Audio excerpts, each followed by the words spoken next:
What is up, fellas, and welcome to another episode of Rewriting History with me, the Goob. We had some new intro music there. That was exciting. Didn't know that was going to happen. So I'm taking a look at a lot of things, taking a new look at a lot of things here. I'm going to be reevaluating my channel, what's going on with that, and my theories, just reevaluating a lot of things. I've been feeling a frustration lately that's increasingly been, occupying my mental space. And it's a frustration over a repeating pattern.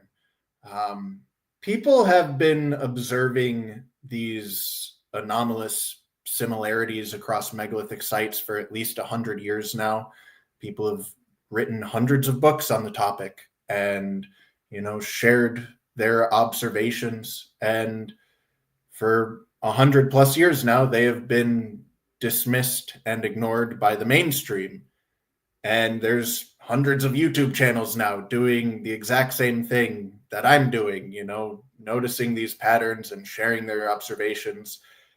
And it's all gotten absolutely nowhere.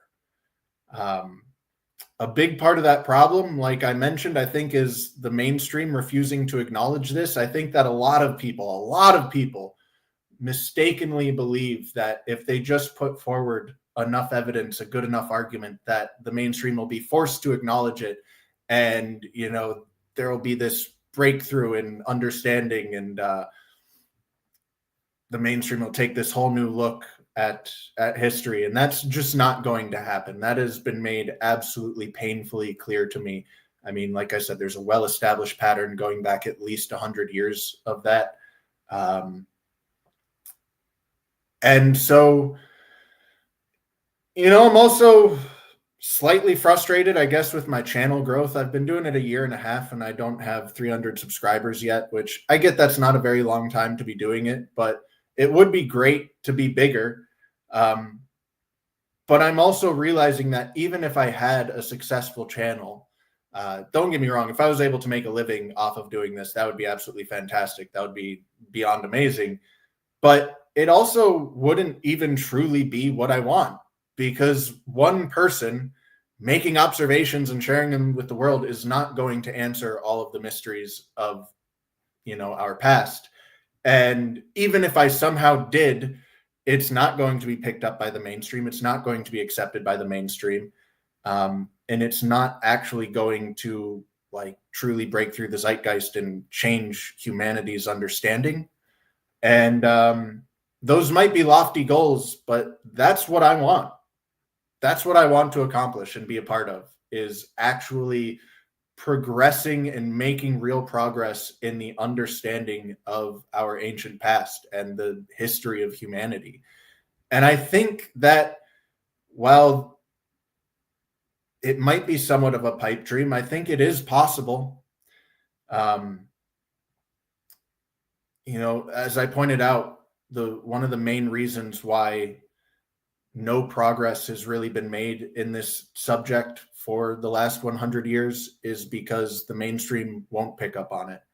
And why that matters is because the mainstream does have unity and consolidation, and they've got size, right? And so they are the biggest authority on this topic. And so people turn to them and they listen to them. And nothing like that exists on the alternate. It's all just individuals. There is no type of authority coming from the alternate side. It's just, hey, this individual said this. And it might be 100 individuals all saying the same thing, but it's still just 100 individuals all saying the same thing. There's no real unity. There's no real backing. There's no consolidation amongst the alternate history community.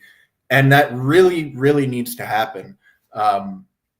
I don't know exactly how, but yeah, myself and everyone else on YouTube is just spinning their wheels. They're not actually getting anywhere. And there are some exceptions to this. I've mentioned history for granted, right? Like one person can actually make a real contribution, can make a real change.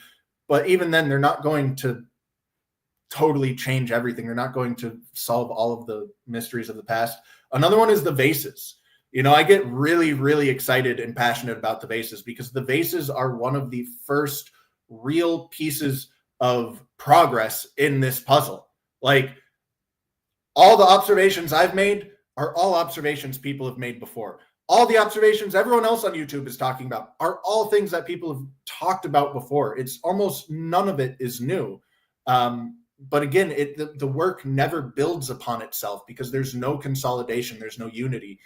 And it is incredible to see what's happening with the vases and that there are real people doing real work, but so much more real work needs done. Actual experimentation and studies in the field need done. And that takes funding, and that takes well-written plans and approval from, the testing facilities and the governments to allow you to conduct the tests and stuff like that. And again, that's very, very difficult for an individual to do.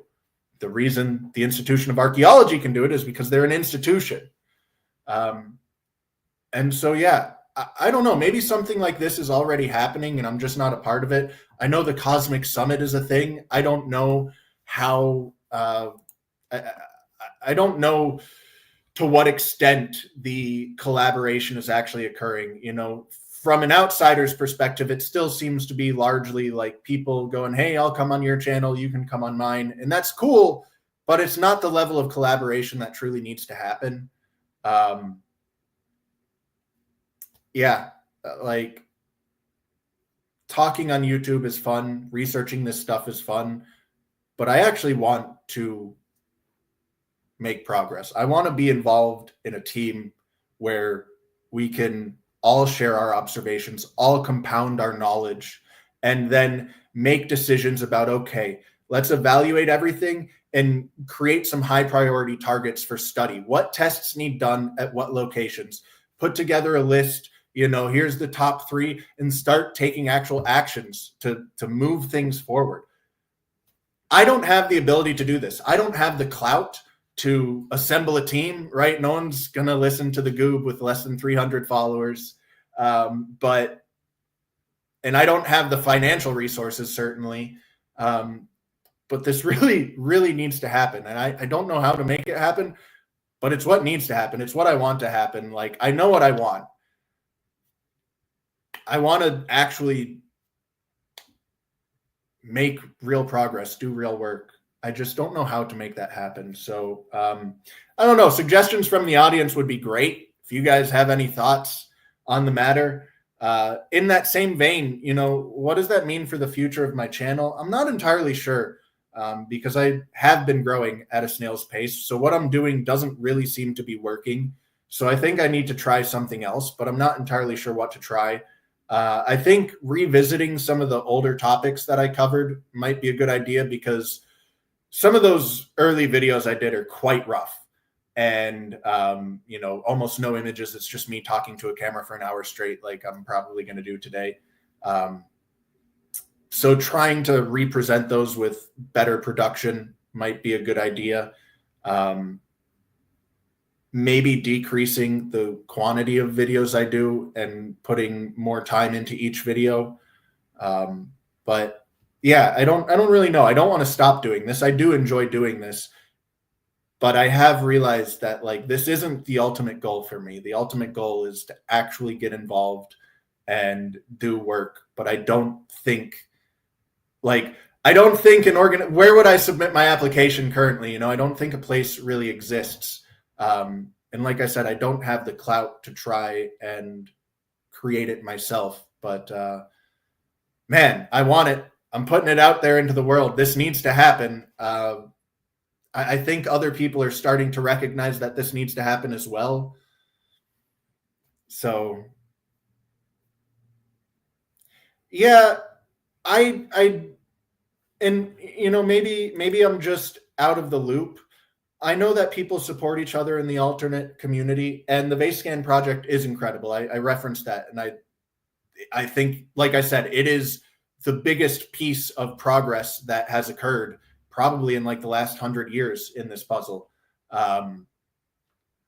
So yeah, the Vase project is incredible. There are a lot of different people involved that are all working together, and I'm sure they are sharing more information behind the scenes than they are publicly. And that's a real inspiration, but that needs to happen more broadly as well, you know, and the vases are a great start. Keep focusing on the vases, and maybe once the vases are tackled, they'll do exactly that and start going more broadly. I would love to be a part of that. I really would. From the outside, it does seem that a large amount of it is still like individuals doing their own thing.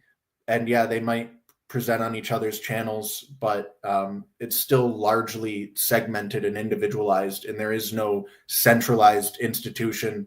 And there's dangers that come with institutionalizing. I get that. Look at mainstream archaeology, right? But without it, you just can't do certain things. So, yeah. I do want to talk about the vases a bit and my theories and how they've developed. Leeside, great to see you in the channel. Again, that takes resources. I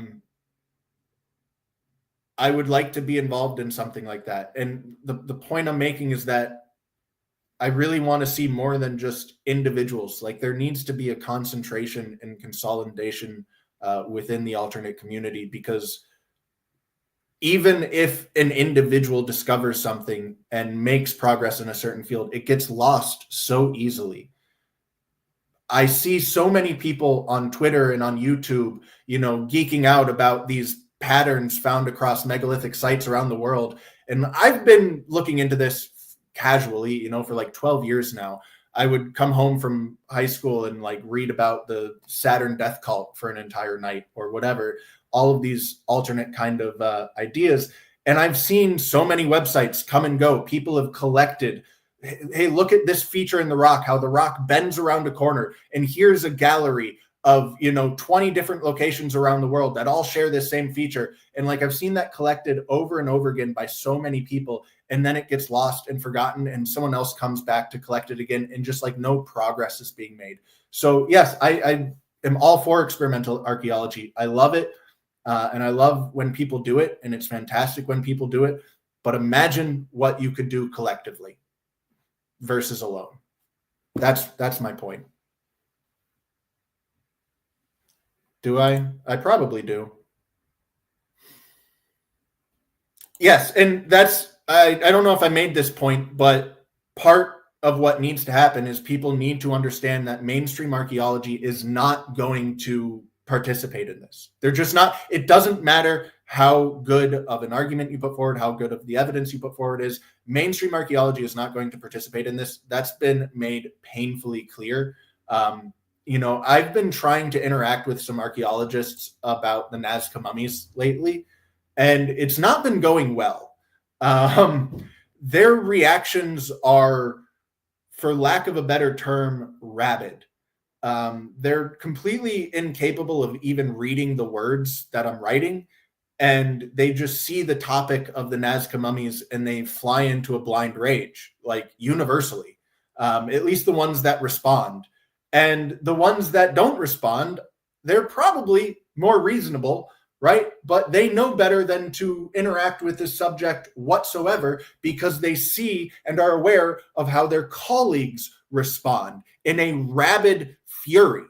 And so anyone who might be rational and reasonable, they're also suppressed because they know that it's 100% off limits. And one of the points that I've been trying to raise with these archaeologists is that, like, they view this as an abomination, as an atrocity. These are, yeah, I really do have appreciated your input in the past, Leeside, and, you know, it is good to see you here. So, you know, thanks for joining us. But they view these as human bodies that are being desecrated and put on display. And I've talked about NAGPRA a great deal. We've talked about the feelings of archaeologists towards things like that a great deal. They do not like it. It is the most unforgivable sin, essentially. But they allow it to happen in Peru. They allow this circus act in their eyes, right? I'm not trying to cast judgments on the Nazca mummies. I'm talking through their lens here. These abominations that are being displayed, mutilated bodies being displayed to the public in a circus freak act, essentially, is how they view it. And yet they will not interact with it to put a stop to it. There was a court case against the guy who has been producing these bodies, and the Peruvian government tried to imprison him for desecrating bodies and ancient remains, an archaeological site, right? They were unable to imprison him because they couldn't prove that these were actual ancient bodies from an archaeological site. They couldn't prove that because no archaeologist will interact with them even for that purpose. So they allow this ultimate evil to be perpetuated because it's so evil that they can't even touch it in order to shut it down. And they have the ability to shut it down if they're right and that these are forgeries like they believe. So, it's not rational. It's completely emotional. And it's not just for the Nazca mummies. This applies to pre-Columbian travel to the Americas. This applies to anything that goes outside of the narrative. And they've done a shockingly good job of pulling the wool over people's eyes and maintaining people's faith in them somehow when they are also so blatantly not interested in the truth, but in maintaining their narrative. So people in the alternate community need to learn that they're never going to be their savior. They cannot rely on archaeology to move things forward. They have to do it themselves. What are you saying here, Brubate? Yeah, I mean, I don't have the resources to do that. I can't travel around the world and do that. Like, I would love to.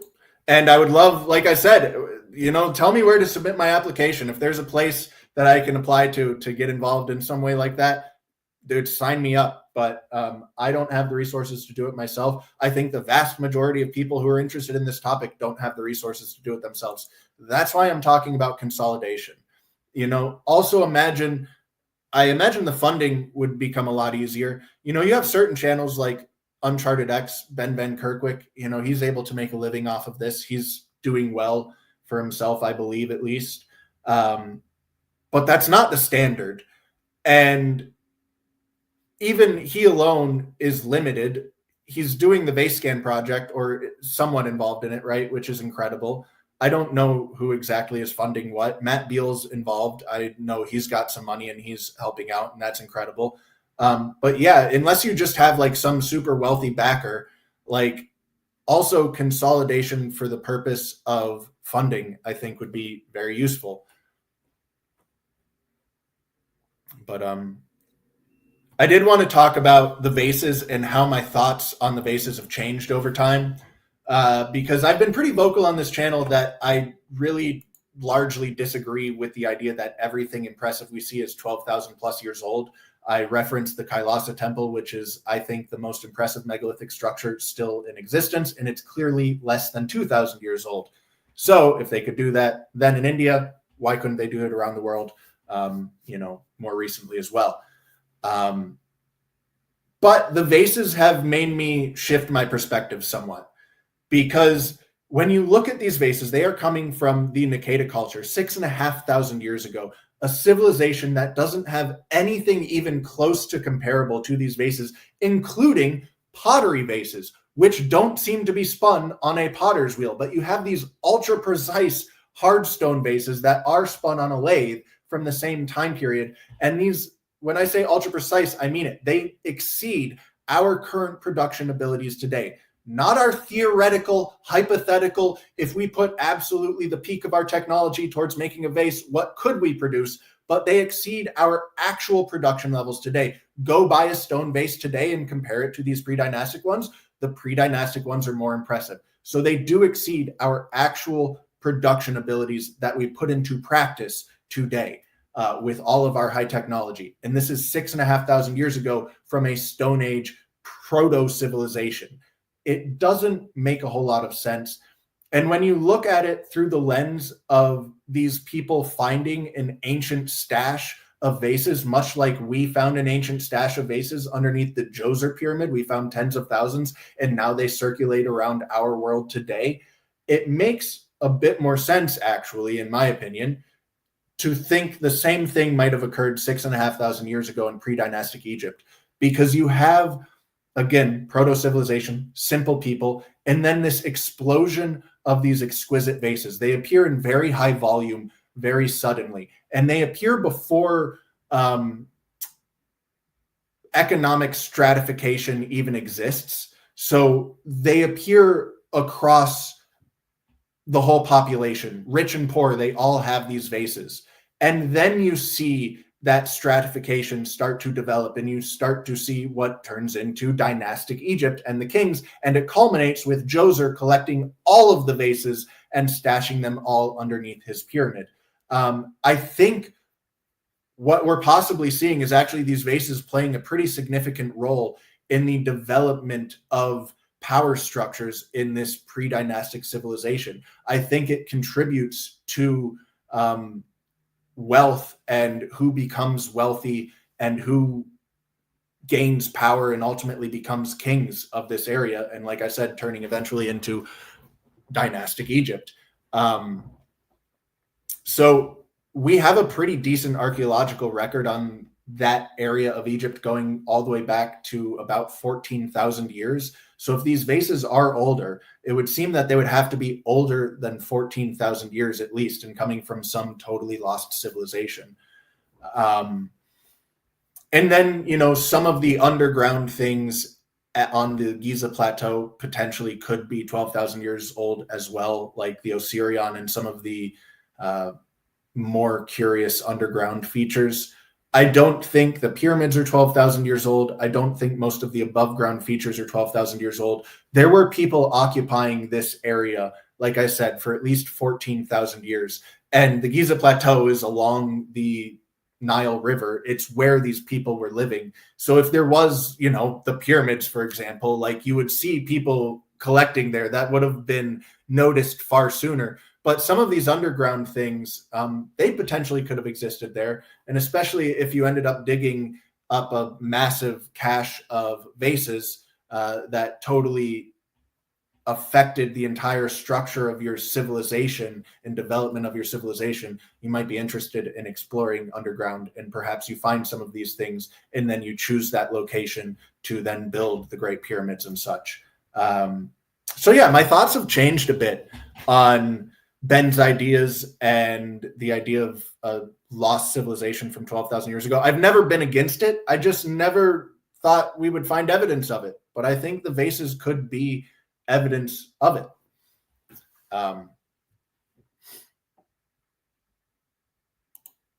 Yeah, I hear you, Rubate. I'm just not sure how I would go about doing that. I do have a channel that needs a purpose, and I do appreciate the suggestion, but I can't travel around the world to actually make it happen. So it seems to be a bit of a roadblock for me. But yeah, like I said, I think more people are recognizing the same need that I am. I don't know if any of those people are people that would have the ability to make it happen. I think it's largely people in the same shoes I'm in. You know, and like Ben, he is successful on YouTube. Would he want to give that up to share that success with other people, essentially? I could totally understand if he wouldn't. You know, so it's definitely going to be a challenging thing to do, but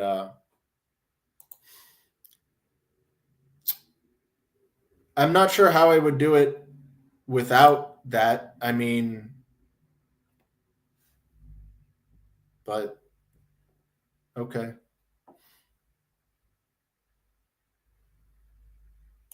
Yeah.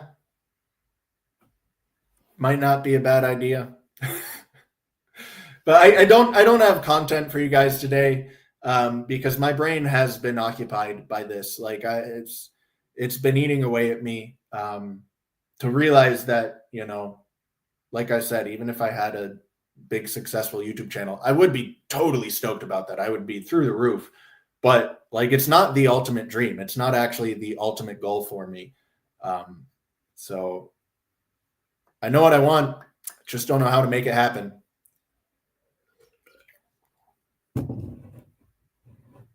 Okay, well, Mr. Galunas, I'll try and stay on for a little while to give you an opportunity to call in. There are some things I can talk about. East 10 Productions just had an interesting video about elongated skulls. It was pretty well put together.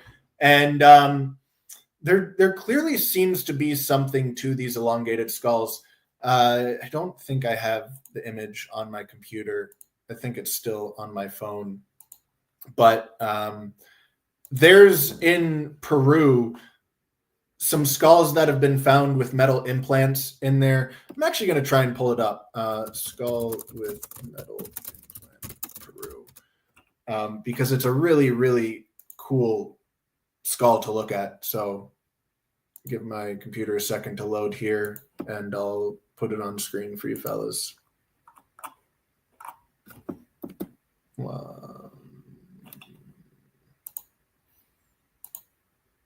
If I can.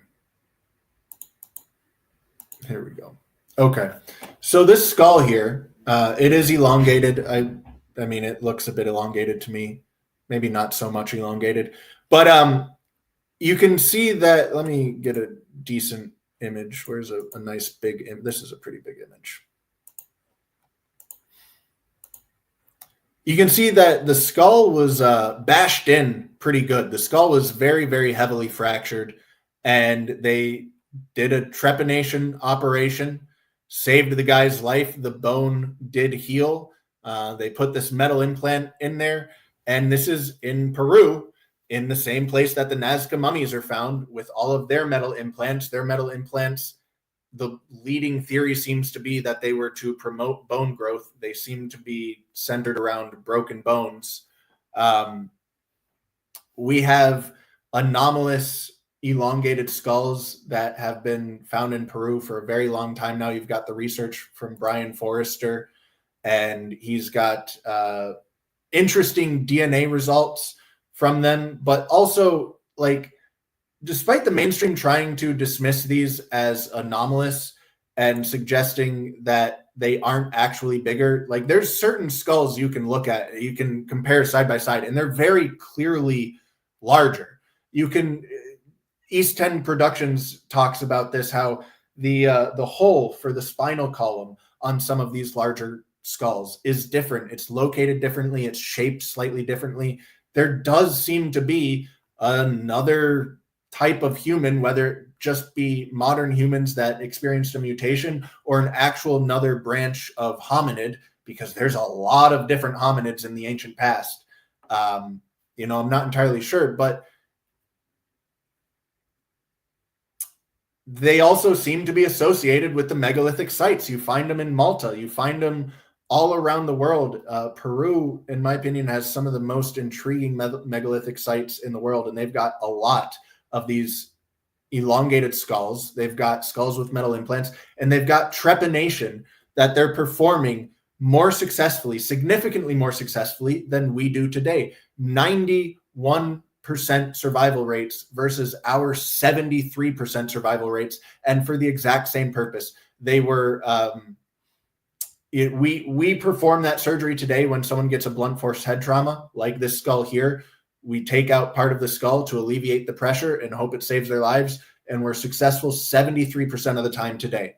They were doing it with 91% survival rates in the ancient past in South America.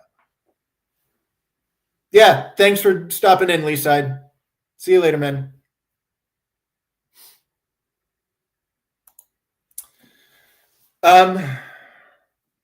Well, I would investigate Peru probably.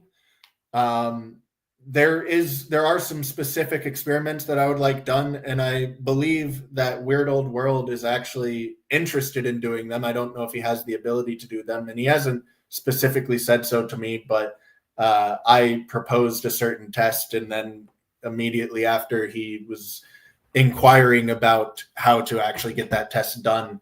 And he's a really active person. He's someone I admire a great deal because he's doing quite a bit more than just sitting behind a computer screen talking.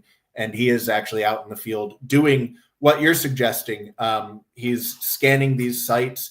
He's not only getting far better photography and videography than I've ever seen of these sites in Peru, but he's also getting photogrammetric or whatever it is, scanned so that you can digitize them and 3D model them and do all kinds of cool things like that, get measurements. So Yeah. You know, again, it would be so cool for that to happen. If I could get help from someone like Weird Old World and we could conduct a study and like that would be really, really cool. That would be really exciting. I would be so excited to do that, but it's not on the level of what needs to happen, right? Like there needs to be real consolidation. A couple individuals doing cool work is very cool, but there needs to be actual consolidation and real collaboration amongst the alternate community. I just don't know how to facilitate it.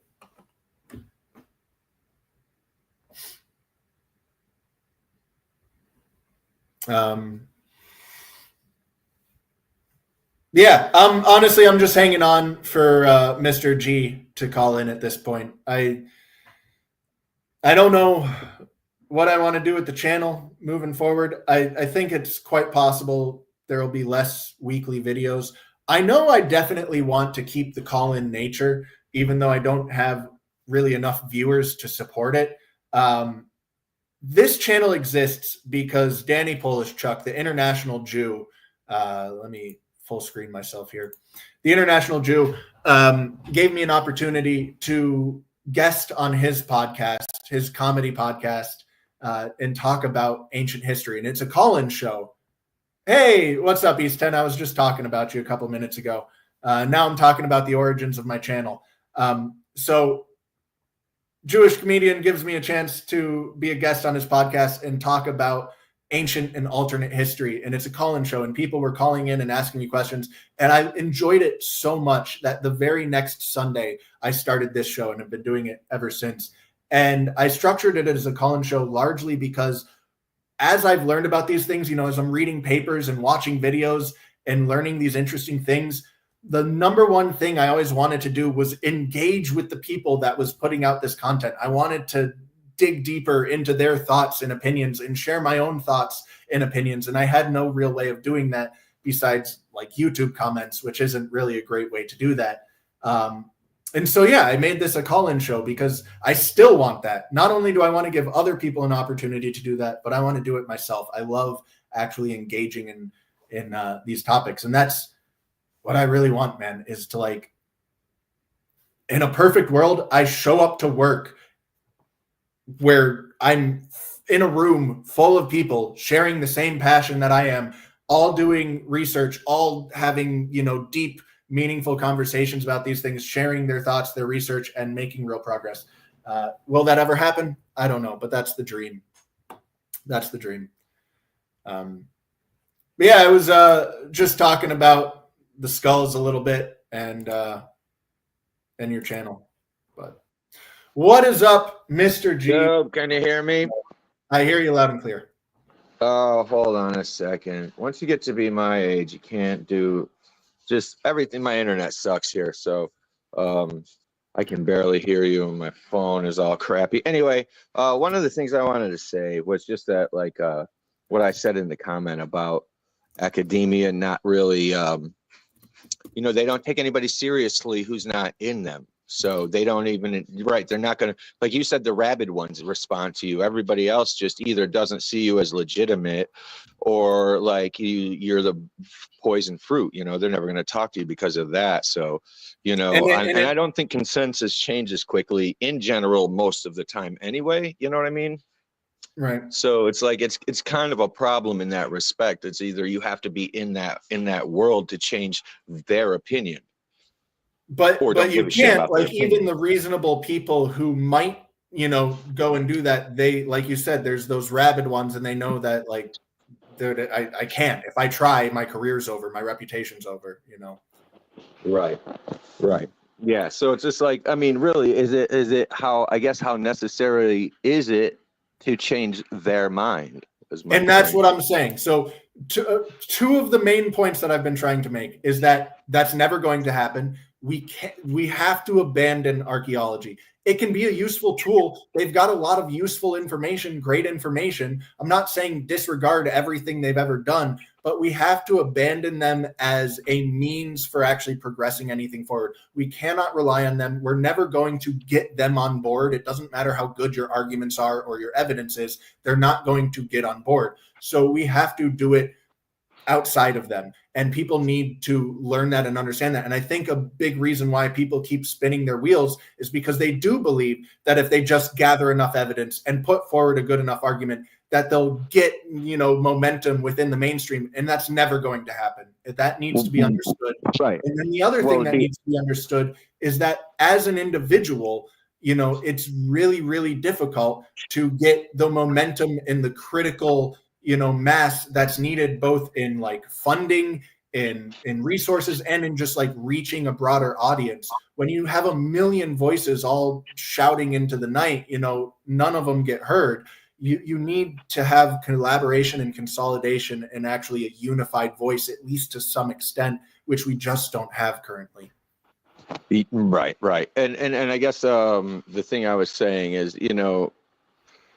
their consensus, I guess their consensus could change if the rest of the world changes before them, then they'll catch up. But otherwise, they think they're the pioneers and will lead the way.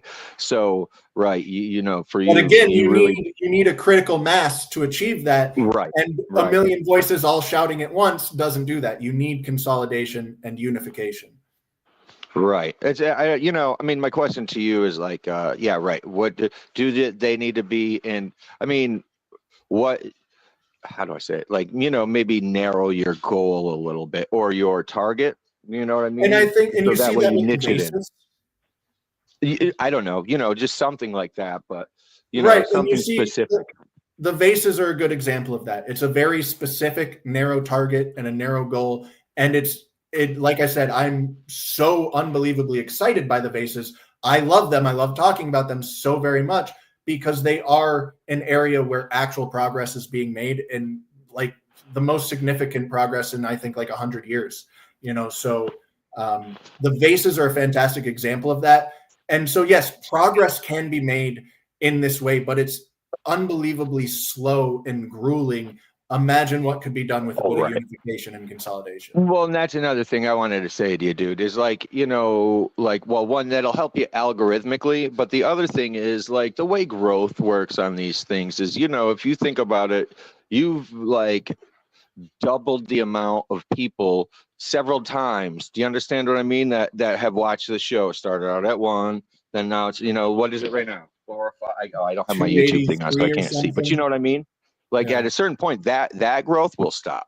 Like the percentage. You know what I mean? Even though it actually probably be more people, but you catch my drift. You know what I mean? It's not. It seems smaller now, but these are the bigger gains. If that makes sense. I hear you. I don't think even at 1 million subscribers, Oh yeah, right. Well, right. You're still pissing in the wind in that respect. Well, I just wanted to say for you personally about your channel. Yeah, no, I do appreciate the encouragement because I am feeling the personal frustration as well. Like I try not to let that be a big factor in, anything, but like I do feel it. I've been doing it 1.5 years, and I would like to have more than what I've got. Right. Yeah. If you had a bigger set of tits, you know what I mean? It'd be a lot easier, I'm sure. Ooh. Yeah. Anywho, dude, just hang in there. Yeah, man. All right, I'll talk to you later. And I guess one concern I do have, and you can weigh in on this, Mike, or not. He already hung up. You can weigh in on the chat though. Is I do have a loyal base of people that I absolutely love. You guys have been here, some of you from the very beginning, and you've watched like every video. And I love you guys. But I do want to revisit some of my old content. I don't want to alienate you guys because without you, then I'd have nothing, especially if my channel doesn't continue growing. But yeah, I think putting a better version of some of that old content out could help the channel. But you guys would be watching repeat content. So do the Steve-O maneuver.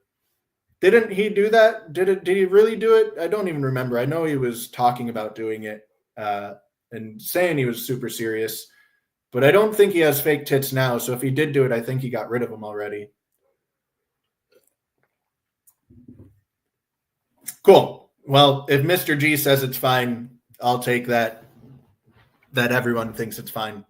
But yeah, I think I'll leave it there. Like I said, my brain's been preoccupied with trying to think of a way to make this happen. I haven't thought of a way, but at least I know what I want to happen. Just got to figure out how to make it happen now. So, I'm glad he didn't, but that's really gay after how much he talked about it, because he really, really was talking about it. Stupidest idea. I'm glad he did it. That was a terrible idea, but if you're going to talk about it that much, you need to do it. But yeah, that's it. Thank you for tuning in, fellas. If you have any advice, leave it down in the comments. And if you have, I don't know, if something like I'm describing exists in some form, like the Cosmic Summit, I don't know how that operates. I don't know to what extent there might be larger collaboration behind the scenes. I'm not a part of it. I'm not involved in it. So maybe what I'm describing is already happening in the background, and I'm just not a part of it. But boy, I sure would like to be.